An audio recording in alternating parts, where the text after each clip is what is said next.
Senior leader of the All Parties Hurriyat Conference, Ghulam Ahmed Gulzar, has deplored that Narendra Modi-led fascist Indian government is hell-bent to uproot the Muslims and settle Hindu fanatics in the occupied Kashmir.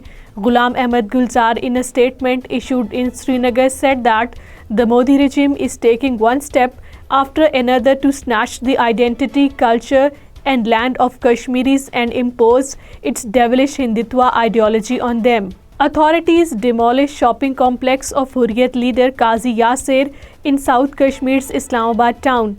The shopping complex, owned by Idara Tehqiqat-e-Islami, headed by Qazi Yasir, was located near a stadium in the town. India is carrying out slow-motion genocide of Kashmiris by systematically killing them in fake encounters.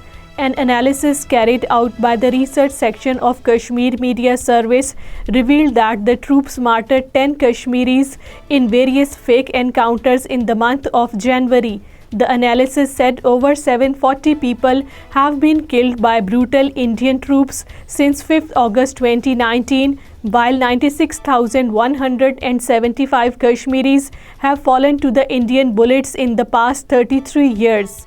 Posters have appeared in different areas of the territory thanking Pakistan for its continued support to Kashmiri's freedom struggle. Posters have been pasted by Jammu and Kashmir Chenab Freedom Force in Srinagar, Baramulla and other areas of the Kashmir Valley on the walls and pillars.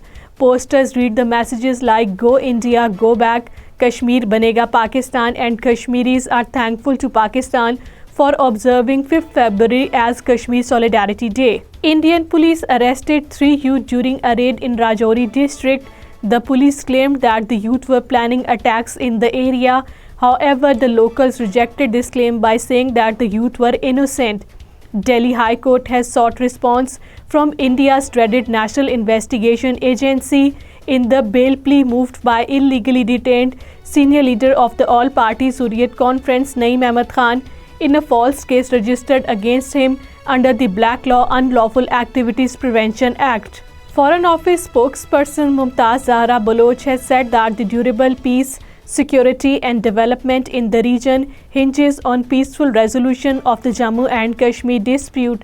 Chairperson of Peace and Culture Organization, Mishal Hussain Malik, has said that the Kashmiris have been waiting for their right to self-determination promised by the international community, but despite the passage of several decades, they have not been given their due right.